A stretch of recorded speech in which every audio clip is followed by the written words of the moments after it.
Bon, Stéphane, ta relation avec le projet et l'équipe, elle remonte à quand? Voilà, le projet du Panama, en fait, ça a été une histoire au Panama. Nous, on a bâti au Panama, on a revendu sur Bocas del Toro. De toute façon, c'est sur la même île, hein, sur Solarte. Donc voilà pourquoi on a trouvé un terrain sur Solarte directement. Et là, c'est bien engagé puisque tout ce qui est le désherbage, le géomètre va intervenir. Les plans maison sont presque finis, de la première maison presque finie. Et après, c'est une situation qui est top sur Bocas del Toro, quoi. Voilà, On est à pour 5. préciser, donc tu as résumé, tu es allé un peu vite en besogne. Donc je vais reprendre, c'est que pour bien préciser, parce que les choses sont logiques pour toi, mais pour les gens, pas forcément. C'est toi qui nous a sollicité, qui est venu, qui dit écoutez les gars, pour cette histoire Tout à fait. d'éco-habitat pour notre projet, il y a une carte à jouer au Panama que je connais bien, que tu connais bien. Il y a une Ouais, tout carte à à fait. jouer sur cette île à côté de Bocas del Toro. Ouais. Voilà, une île voilà, incroyable et il y a vraiment un coup à jouer. Donc on est rentré en discussion. J'ai rencontré moi-même à Dubaï un banquier luxembourgeois qui est propriétaire d'une parcelle sur la même île et qui a Ouais. construit un restaurant sur pilotis qu'il exploite depuis un moment. Ça fait combien de temps qu'il exploite, Ouais, notre ami ça fait 4 ans, ouais. 4 ans. Donc moi, je l'ai rencontré à Dubaï. J'ai fait mon enquête, hein, je fais mon boulot. Ça fait partie de mon Ouais, travail. ça fait le. Tu nous as donné des éléments. Je t'ai dit, Stéphane, nous, on va enquêter. Ça a l'air bien, mais il faut qu'on regarde tout ça de très près. Et donc, on a mené notre enquête qui a duré presque un an, Simon. Un an d'enquête poussée. On a rencontré ce banquier luxembourgeois, propriétaire de ce restaurant, qui nous a dit formidable, lieu extraordinaire, tout se passe très très bien, tout s'est bien passé avec l'administration, tout est. Parce que le Panama, il peut avoir une connotation sulfureuse, mais au contraire, le Panama, au jour d'aujourd'hui, c'est super crypto-friendly, c'est défiscalisation totale, c'est Tout à l'obtention, fait. quand on procède à un éco-habitat là-bas, on a plein d'avantages, parce que quand on est propriétaire, on a la résidence de fait. La résidence, en plus, la résidence panaméenne, donc c'est la défiscalisation totale, et en plus, ça permet de voyager, puisque l'essentiel, c'est qu'on doit être présent au Panama au moins dans les 2 ans consécutifs, on peut s'absenter, j'ai vu ça, une très longue durée sans perdre cette résidence. Donc, il y a plein Ouais, c'est deux d'avantages. ans, ouais. Ouais, 2 ans, bah, c'est énorme. Il y a peu de pays qui offrent ça. Voilà, tout en maintenant cette résidence fiscale. Voilà, donc il n'y a que des avantages. En plus, on se met au vert, on a un lieu de refuge, l'endroit est somptueux, magnifique. Donc aujourd'hui, bah, on est engagé en plein dans ce projet, en collaboration avec toi, parce que tu es notre interlocuteur de fait. Tu connais les partenaires là-bas, tu accompagnes le projet dans tous les conseils. Et voilà, donc bah, écoute, on est très content, hein, s'il n'y a pas de hasard. Si tu es arrivé à ce projet et que tu as pu nous amener ça sur un plateau, c'est que il n'y a jamais de hasard. En plus, dans ce projet, on a vécu des choses extraordinaires dans cette aventure humaine. Donc voilà, qu'est-ce que tu peux dire d'autre sur le site? Le site, au niveau géographique, après les terrains sont, comme j'ai dit, hein, c'est à peu près 5 minutes de Bocas del Toro. Les plages sont à 5 minutes et par contre, après, dans l'île, il n'y a rien. C'est vraiment, c'est desservi que par bateau. Il n'y a pas de route dans l'île, il n'y a pas de. Le premier voisin est à 2 ou 3 kilomètres. Enfin, c'est vraiment, ça correspond bien avec le projet vraiment éco-village, quoi.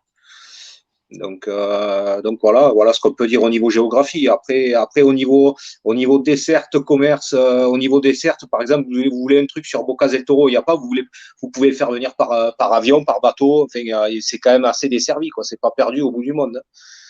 Voilà. Super. Et en ce qui concerne ouais, l'aspect topographique, c'est-à-dire que c'est très verdoyant. C'est très verdoyant, c'est la jungle, hein. C'est la jungle du Costa Rica, la jungle du Panama. Voilà, c'est vert, il y a les animaux. Dans l'île, là, il y a des serpents. On est vraiment lié avec la nature, quoi. Ne dis pas qu'il y a des serpents, tu vas faire peur à tous les. Le nombre de gens Ah qui non, ont la phobie il y des a, serpents. après, c'est vraiment. Non, mais après, une fois que c'est désherbé, après, ça vient moins, mais c'est vraiment lié avec la nature. Voilà, c'est fantastique. D'accord, ok. Et donc, demain, il y a un crash final qui est en cours déjà dans la matrice, tout va mal. Ouais. Aller se planquer là-bas, se réfugier, c'est magnifique. Ah, c'est magnifique. Donc les gens, en fait, ils ont le choix entre poser plusieurs millions de dollars pour construire un bunker en Nouvelle-Zélande, ou alors prendre un financement éthique et s'acheter un Ou éco-refuge. partir au Panama, ouais. C'est le rêve. C'est du lourd, comme C'est dit du lourd. notre ami Ahmed Bahoud, très lourd. Non, je suis heureux. Moi, je suis heureux parce que je sais qu'on arrive à quelque chose là maintenant de. J'ai hâte de voir ces communautés vivre dans ces éco-refuges, que ce soit au Panama ou en Côte d'Ivoire, parce qu'on arrive à quelque chose qui est une voie d'aboutissement. En plus, il n'y a que le déploiement de Mister Z, qui est un autre pan du déploiement, mais c'est là maintenant on va toucher le concret du concret de tout ce qu'on construit depuis des années. Alors, il faut rappeler une chose très, très importante. Le ZIRI, il joue un rôle essentiel dans tout ce montage. Il faut bien comprendre une chose, c'est que vous ne pouvez pas acheter des cohabitats. Vous ne pouvez pas, je dis bien, acheter des cohabitats si vous n'êtes pas détenteur d'un certain nombre de ZIRI minimum. C'est bien ça, c'est obligatoire. C'est ce qui va récompenser tous les investisseurs du ZIRI. C'est là où on va voir le ZIRI flamber. Parce que quand vous allez avoir une listes d'attente énormes, c'est, comment dire, la seule façon de grimper dans la liste d'attente, c'est son nombre de ZIRI stackés. Donc, ceux qui ont acheté du ZIRI lors de l'ICO pour le revendre tout de suite après sa cotation, il ne fallait pas être très normal, je vous dis les gars, il ne fallait pas être normal du tout. C'est n'avoir rien compris au système. Ceux qui l'ont conservé, vous avez tout compris. Et ceux qui en ont racheté, alors là, c'est que vous êtes très intelligent, vous avez déjà tout capté. Donc, le ZIRI, il est voué à un avenir radieux, extraordinaire. Pour ces raisons-là, c'est que plus il y aura des cohabitats qui vont voir le jour, plus la valeur utilitaire du ZIRI va se renforcer, plus il sera recherché, plus ça va aller mal en Europe. Et on peut le dire aujourd'hui, il ne faut pas être visionnaire. Il fallait être visionnaire il y a 7 ans comme nous. Nous, quand il y a 7 ans, on disait que l'Europe va vers un crash final civilisationnel du fait que son élite, l'élite européenne, a trahi les peuples et a travaillé avec les ténèbres pour prôner les valeurs inversées et que tout ça va se payer très très cher. On nous prenait pour des sorciers, des fous, des Paco Rabanne, que sais-je, alors qu'on a même donné la date précise où allaient tous les toits s'inverser. Bon, maintenant, voilà, on peut dire qu'on est en plein dedans, que le crash final a démarré et qu'il va s'accélérer, que ça va aller très très mal. Très très très très très très très mal. Chaos général. Donc, quand on arrive à ce genre de déluge, il n'y a que ceux qui s'extirpent. La parabole des livres révélés de Noé, de l'arche, c'est l'arche, elle se met sur les mers et elle sort de l'endroit. Quand Lot a été sauvé, il s'est extirpé, il est sorti de Sodome et Gomorre. Si vous restez dans Sodome et Gomorre, vous mourrez avec Sodome et Gomorre. Voilà, c'est tout. Donc, il faut partir. À un moment, il y a des gens qui me disent « Ouais, mais moi, je veux mourir sur la terre de mes ancêtres. » Ok, moi, je comprends, c'est louable, mais c'est une forme de suicide. À un moment donné, tu redeviens nomade, tu renoues avec eux. Et quelles que soient vos origines, vous avez des ancêtres nomades. L'Europe, elle a été peuplée par des peuplades indo-européennes qui ont migré avant d'arriver là où vous êtes. C'est l'histoire de l'humanité, c'est une grande vague de gens qui bougent en fonction du climat, des opportunités, des terres fertiles, de l'eau. C'est toute l'histoire. À un moment, il faut renouer avec le nomadisme. Dans cette époque-là, il n'y a pas… Le sédentaire, il est foutu. Le sédentaire, il est là pour être servir de vache à lait, esclavagisé, paye des impôts pour payer des dettes que personne ne t'a demandé. C'est ça l'avenir du sédentaire. Vous êtes obligé de revenir avec au nomadisme. Et là, quoi de mieux que de se retirer dans un espace, dans un écrin de verdure, avec une connexion. Alors, on n'est pas dans la secte, on reste connecté au monde moderne, on peut se connecter à Internet. Tu disais quoi? Il pourra d'ailleurs répondre à cette question. Voilà, cette question, ça a été une question importante. Au niveau des installations hospitalières, en cas d'urgence médicale, et au cas où, et de travail, pouvoir travailler en télétravail pour Wetio et tout, est-ce qu'il y a une connexion Internet et est-ce qu'on peut être évacué médicalement? Comment ça se passe? Oui, il y a un hôpital qui est construit depuis 2 ans, un hôpital neuf sur Bocas, donc à 5 minutes de bateau et 5 minutes en voiture. Vous êtes dans un hôpital neuf et au niveau connexion Internet, tout se fait par parabole, mais il y a une super connexion. On n'est pas isolé, quoi. Si jamais il y a un drame au niveau médical, bon, mais l'hôpital est pas loin. Super. J'ai hâte. Je veux y être. On y va. Alors, bon, il y a quand même un point négatif. Bon, voilà, on peut dire les choses, c'est le fait que des éco-habitats là-bas, il y en aura très peu. Combien on est? Tout à fait. Sur combien d'unités au maximum? Combien, Stéphane, Simon? De quoi on parle? Une vingtaine. Max. Ouais, c'est ça.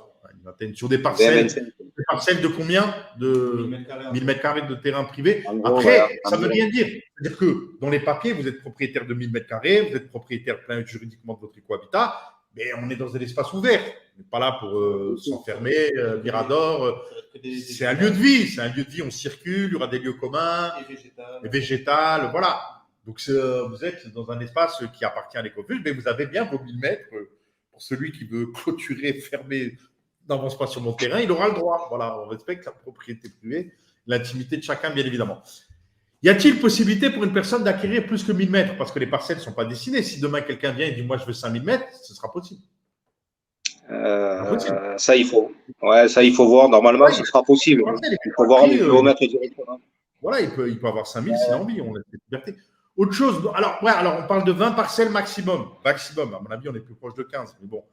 20 parcelles maximum, ben oui, malheureusement, c'est super élitiste, c'est vrai. Mais une fois cet éco-refuge sorti de terre, que les gens y vivent concrètement, qui nous montrent leur joie de vivre exubérante, que ça va aller de plus en plus mal dans la matrice, Stéphane, j'espère que tu auras d'autres terrains à nous proposer en Amérique centrale. Ils sont déjà réservés. Ah, merci. Voilà, parce que ça aurait été dramatique de dire. Voilà, alors c'est l'Afrique, l'Amérique centrale, c'est magnifique. C'est magnifique, c'est vraiment. On est sur deux environnements là qui seront en dehors de tous les marasmes qu'on va venir. Et après, on déborde d'idées. Il y en a même un dans cette équipe qui est assez complètement frappadingue. Le mec est sorti de chez lui pour acheter des cigarettes et qui n'est jamais revenu. Un jour, il me parle, il me dit ouais, pourquoi on ne tokeniserait pas un bateau, une vraie arche, une arche de Noé, on tokenise, chacun il a sa place, et le bateau, il vogue d'un port à l'autre, le temps que le chaos général, voilà. Demain, vous verrez, ça ira tellement vite que demain, on créera une flotte de bateaux qui rejoindront les éco-refuges. Quand vous serez dans un éco-refuge, vous pourrez échanger, il y aura des bourses d'échange pour dire je passe de Yamoussoukro au Panama, de Panama, je passe au Costa Rica, je reviens au Cap-Vert, je passe à Zanzibar. C'est ça qu'on va construire dans les prochaines années. Vous savez, sur les 770 millions d'Européens, il y en a au moins 5% qui vont s'exiler. Au moins. Donc, ça veut dire, les amis, 35 millions d'Européens qui vont migrer. Cet exode a déjà démarré. Et pourquoi je dis 5%? Parce que je me base sur la Grèce de 2012, qui avait eu un véritable chaos, un début de chaos, qui sera encore beaucoup plus important que celui qu'on va vivre. Mais il y a 5% des Grecs qui ont migré. Il y a 600 000 Grecs sur 12 millions qui ont migré. Alors, ils ont migré en Scandinavie parce que voilà. Là, la Scandinavie, ça a autant touché que le cœur de l'Europe. Donc, voulez-vous qu'ils aillent où ces 35 millions d'Européens? Ils n'iront pas aux États-Unis. Les États-Unis sera le marasme pareil. Ils iront où? L'Afrique pour des raisons de proximité. Voilà, surtout l'Afrique francophone pour des raisons de liens culturels et linguistiques.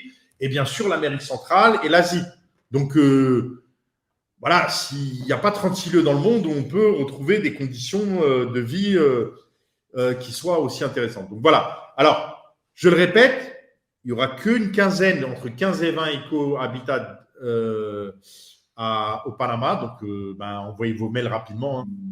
Voilà. Mais la bonne nouvelle, c'est que postuler, même si vous n'arrivez pas à avoir un éco-habitat au Panama, grâce à Stéphane notamment, on aura d'autres choses à proposer ensuite dans les prochains mois. Donc, inscrivez-vous, même si c'est pour être en liste d'attente. Et si vous n'avez pas de Ziri, dépêchez-vous d'en acheter, parce que c'est le moment d'en acheter, parce que vous en aurez besoin pour pouvoir prétendre à ces éco-habitats. Et pour les personnes, après, rien n'empêche que justement, tu parlais de bourses d'échange entre les éco-refuges, peut-être que aussi les locations ou les échanges vont se monter en Ziri. Bien sûr, il y aura des possibilités, les transferts de Ziri, ça machin, dans le cadre de la gestion locative, et sachant que, bien sûr, il y a des revenus locatifs possibles. Là-bas, Stéphane, dans le cadre de cette île, tu penses quoi de l'écotourisme? Est-ce que l'écotourisme est amené à se développer? Demain, en travaillant avec des tours opérateurs sur des marchés de niche en Europe, il y a des gens qui seraient prêts à payer beaucoup pour passer quelques vacances sur cette île. Bien sûr.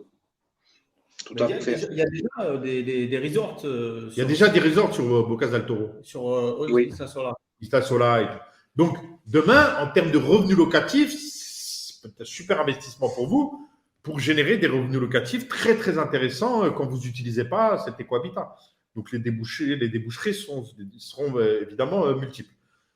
Donc, voilà. Qu'est-ce qu'on peut rajouter d'autre ce soir, Stéphane? Qu'est-ce que tu peux dire d'autre? Qu'est-ce que vous voulez que je vous dise? Le Panama, quelle est la vie au Panama? Comment sont les gens? Parce qu'il y a, comme disait Karim tout à l'heure, il y a des gens qui ont une appréhension ou des a priori par rapport au Ah, Panama. au niveau de la sécurité, non. Après, c'est que des a priori. C'est les gens, ils écoutent la télé en France et n'allez pas là, n'allez pas là. Mais après, une fois, enfin, nous, on a vécu au Panama et c'est un super pays, quoi. C'est sécurisé. Il y a pas d'insécurité nulle part. Nulle part, même dans la capitale, à Panama City, vous sortez la nuit, ça risque rien, quoi. C'est pas, vous allez dans des quartiers dans Paris et à fin de nuit, il faut pas sortir, hein. Donc, au Panama, non, non, il y a aucune insécurité. Magnifique, magnifique. Et on choisit des lieux ultra sécurisés à tous les niveaux. L'insécurité aujourd'hui, les gens, ils sont marrants. Ils parlent d'insécurité dans un pays où il y a 2000 agressions physiques par jour. C'est la France d'aujourd'hui. Ah oui. 2000 agressions physiques contre des personnes. Je ne sais pas si vous voyez les rubriques des faits divers, mais ça flingue à tour de bras. La violence aux personnes a explosé. Enfin, les gens ont pété un câble. C'est pour rien du tout. Ça se tue, s'entretue, des drames familiaux, des forcenés, des gens qui pètent un câble. C'est incroyable. C'est devenu d'une violence extraordinaire. Moi, j'étais à Paris, là, du côté d'Orly.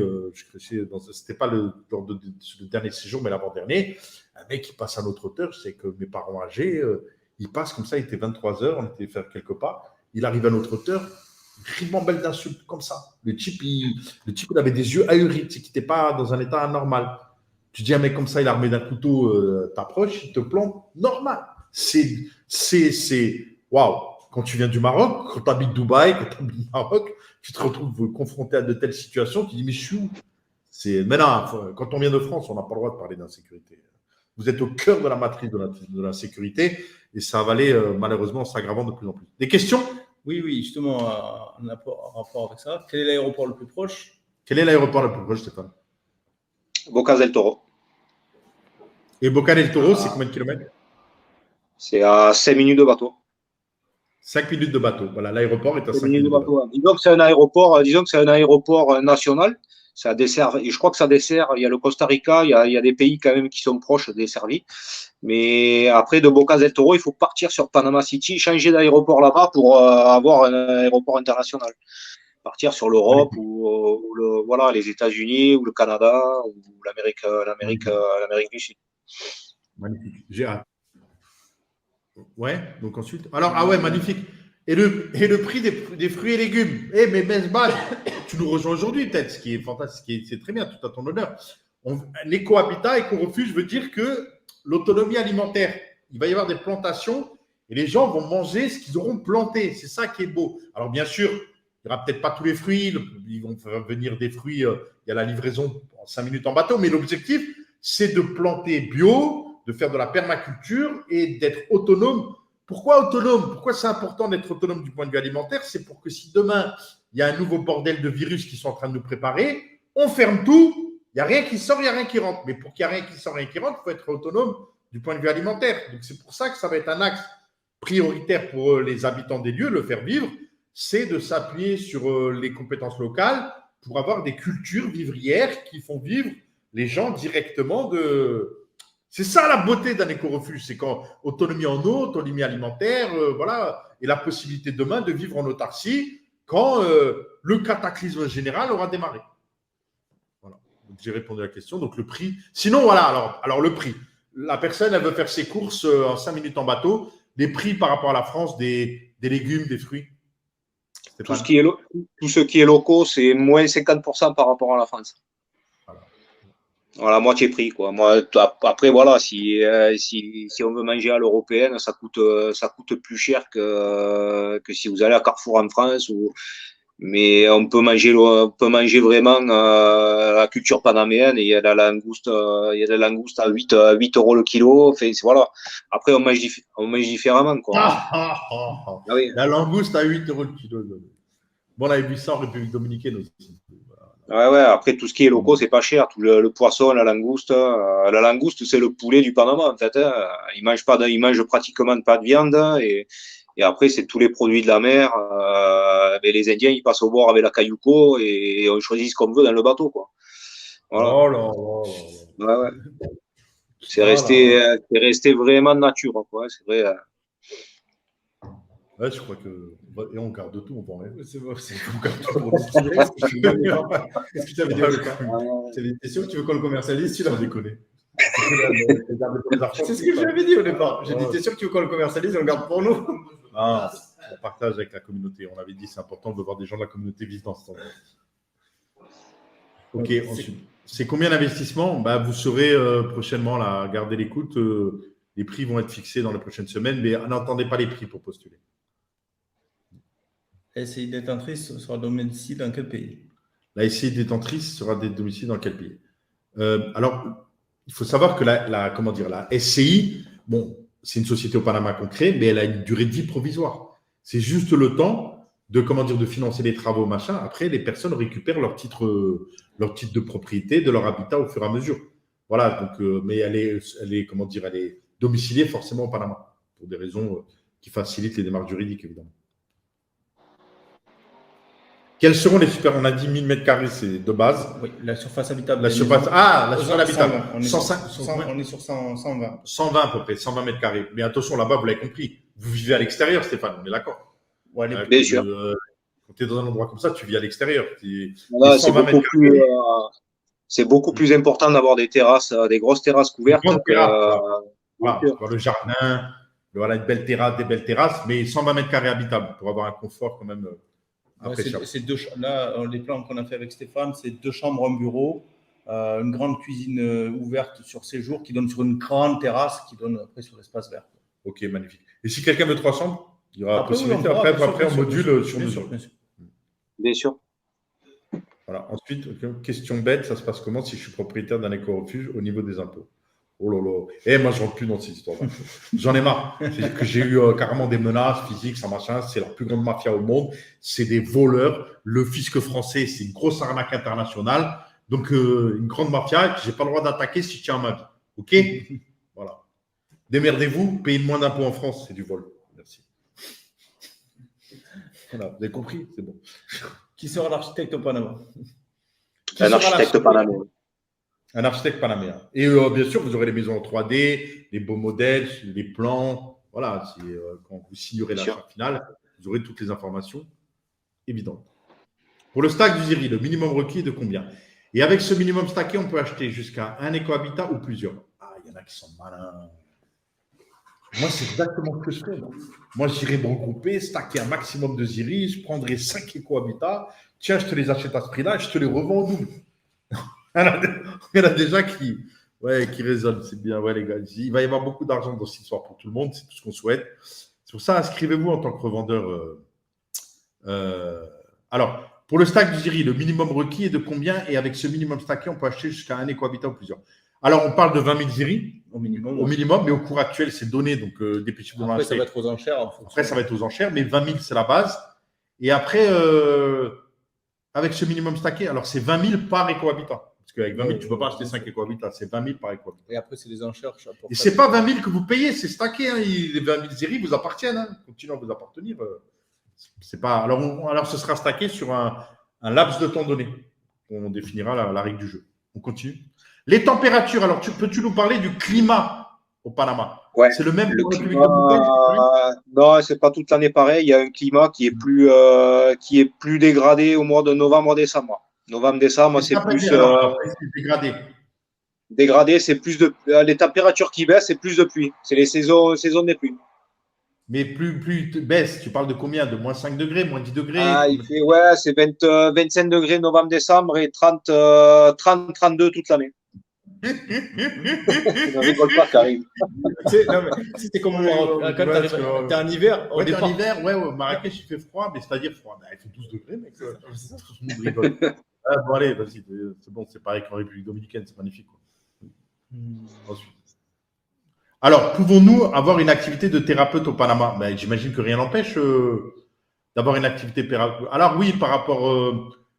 moi, je prends le cas du Maroc. Au Maroc, c'est plutôt indexé sur la loi française. Il y a pratique dans la médecine illégale. Mais en fait, des thérapeutes de médecine chinoise, de ci, de ça, il suffit de contourner en faisant... Mais je ne vois pas pourquoi au Panama, on ne pourrait pas exercer une activité de thérapeute. Oui, je pense que c'est possible. faut se renseigner pour des avocats. Et au niveau des soins médicaux, comment est la prise en charge? On a répondu, il faut revoir la vidéo, Jean-Marc aussi. Voilà. On a répondu, il y a tout ce qu'il faut en termes d'infrastructures hospitalières. Non, à mon avis, ouais, il parle de la prise en charge, pardon, de la prise en charge de la Sécu. Ben, quand on est ressortissant français, on est toujours attaché à la Sécu française. C'est la CFE. La CFE, c'est ça, c'est les Français à l'étranger, c'est la Caisse des Français à l'étranger. Ouais, après, nous, on avait au Panama une assurance privée, quoi, c'est tout. Hein. Comme en France, une assurance privée qu'on paye tous les mois, quoi. C'est pas plus cher qu'en France, hein, et c'est couvert, c'est très bien couvert. Alors, autre question. Le salaire minimum au Panama, si je viens avec 350 000 euros pour vivre là-bas, ça va. 350 000 euros, il peut tenir combien de temps, le monsieur je sais pas, 3 vies. 3 vies. Voilà. Suivant. Ouais, c'est les salaires là-bas, c'est ça.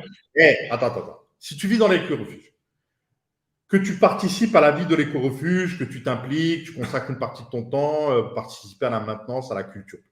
Donc, tu ne payes pas les fruits, tu ne payes pas les légumes, tu ne payes pas la viande, tu ne payes pas le miel, tu ne payes pas les œufs, tu ne payes pas l'électricité, tu ne payes pas l'eau. Ouais, il faut te payer le sel et le café. Il faudra le payer. Hein. Avec 350, ouais, c'est moins cher en plus. Et en plus, il y a la mer, tu peux filtrer la mer, tu vas pêcher le poisson, tu ne vas pas pêcher le poisson. 350 000 euros. Tu as l'eau salée, donc du coup, 350 000 euros, je ne sais pas ce que tu vas en foutre, hein, concrètement. Mais bon, voilà. Tu vas te payer des loisirs sur le continent de temps en temps. Donc, comme dit Stéphane, tu peux vivre 3 vies. Pour le climat, est-ce que c'est humide? Alors, est-ce que c'est humide? Ouais, c'est climat humide, ouais. Mais c'est comme en République dominicaine, parce que j'étais là-bas et on me disait que c'était humide, mais bon, moi, je n'ai pas vu d'humidité. Ouais, on s'y habitue, hein, au bout d'un ou 2 mois, même pas, au bout de 15 jours, on s'y habitue à l'humidité, aux températures. Hein. Ouais, le corps humain s'habitue vraiment vite, quoi.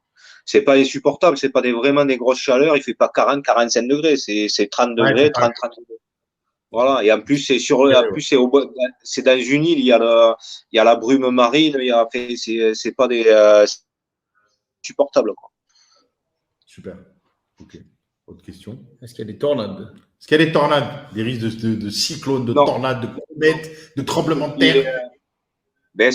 Nous, quand on est parti là-bas, c'était vraiment la cause éliminatoire. Voilà, il y aurait eu des tornades, des siphons, des tempêtes, on ne serait pas parti à Bocas del Toro. Ouais. Donc le Costa Rica au-dessus est sujet à ça et Bocas del Toro, donc, le Panama est épargné.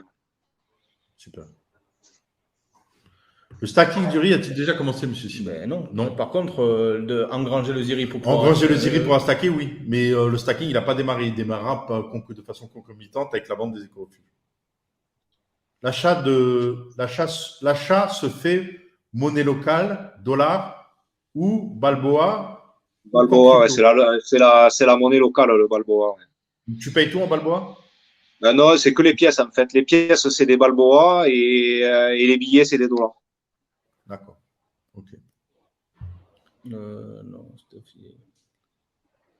Steph, t'es pas au Panama actuellement? Ça, c'est personnel. Je répondrai pas, je dirai pas où je suis. Bien. Les affranchis, il ne faut pas les localiser. On est nomades de fait. Est-ce qu'il y a des singes? Ouais, il y a des singes, il y a des paresseux, il y a plusieurs variétés de singes, ouais. Plusieurs espèces.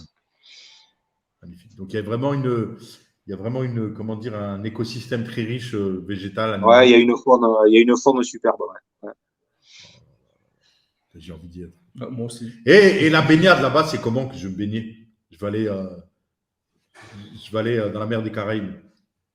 Je fais comment? Si tu veux aller te baigner, ouais. Ben, tu prends un bateau taxi, à 5 minutes, tu es aux plages. Une plage magnifique, paradisiaque. Ouais, plage paradisiaque, ouais. Oh là là là. Je pars de chez moi le matin, je prends le petit bateau, je vais passer la journée sur les plages et je rentre, c'est ça? Tout à fait. Et le fait qu'il n'y a pas de place touristique dans le coin, ça veut dire aussi qu'on n'a pas un amas de touristes permanent, ça a l'air en face de chez soi. C'est jamais surfé. En fait, il y a plusieurs, à 5 minutes, il y a des plages, mais si vous voulez aller dans des îles comme les Maldives, par exemple, à 20 minutes de bateau, vous êtes dans une île où il n'y a personne la journée, quoi. Oh là là. Ouais. Oh là là. Mais pourquoi on a mis ça à la vente? Voilà, aussi, là.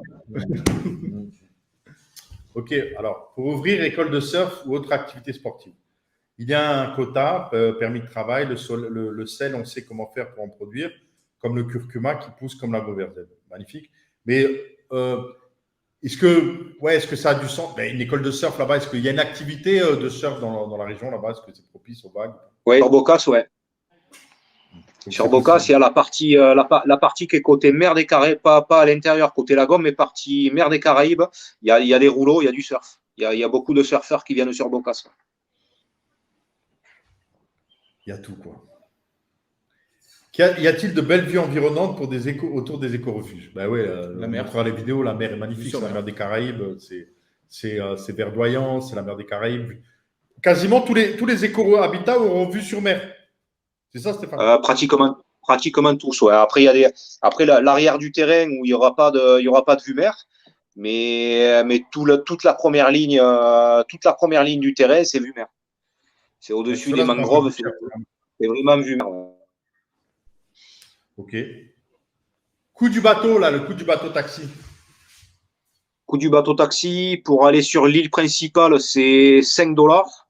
Et pour aller aux plages, pareil, 3-4 $. 5 $. Ok. Il y a un problème? Non, je vérifie juste la batterie. Ok. Allez, les dernières questions. Le Panama, il y a 4,3 millions de personnes. Il y a de la place, c'est assez grand. La superficie du Panama, c'est très grand. 4 millions, c'est rien. Ouais, c'est très grand. Et le Panama est vide, en fait. Hein. Tout l'intérieur du pays, c'est que de la jungle.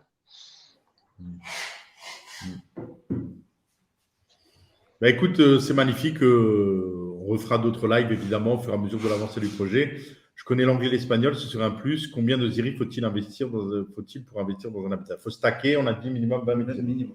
20 000 ziri. Donc, si vous ne les avez pas, courez les acheter parce qu'ils ne sont pas chers. Bon, je pense qu'on va s'arrêter là. Bah, écoute, Stéphane, magnifique. Voilà. Donc, tout ce qu'on veut, c'est que cette première éco-refuge remporte le succès qu'on lui souhaite et qu'on en fasse plein d'autres par la suite. Hein. C'est le but, Stéphane. Bien sûr. Ouais. Nous repère des endroits magnifiques en Amérique centrale. Réellement, on a d'y être, de passer un peu de temps dans l'année là-bas. Voilà, et puis super. Merci beaucoup, Stéphane, de ta présence. Merci et avec tout ce que plaisir. tu fais pour le projet, tout ce que tu fais pour nous, pour voilà, de la communauté. C'est un grand merci. Un jour, on créera des trophées, des médailles, et bien sûr, tu seras de fait nominé. Il y a déjà le t-shirt. Il a déjà le t-shirt. Bientôt la coupe. Voilà. Je ne parlais pas de la coupe. Hein. Ouais, bah ça, la coupe. Hein. On ne fait pas partie de la même cour. Hein. Non, bah, écoute, voilà. C'est comment dire, c'est comme dirait l'autre, ouais, c'est tendance d'ailleurs aujourd'hui d'être débarrassé de ses poils sur le crâne. Mais écoute, Stéphane, merci pour tout. Merci à toi. Salut au tien. Porte-toi bien et on continue cette formidable aventure avec toute la communauté. Partagez cette vidéo, vous avez compris qu'elle correspond à un contenu qui peut intéresser énormément de monde. Partagez-la autour de vous, likez si elle vous a plu, abonnez-vous si vous n'êtes pas abonné à la chaîne. Et je vous dis à très bientôt à tous. Bonne soirée, portez-vous bien, que la paix soit sur vous. Salam alaikum. Bonne soirée.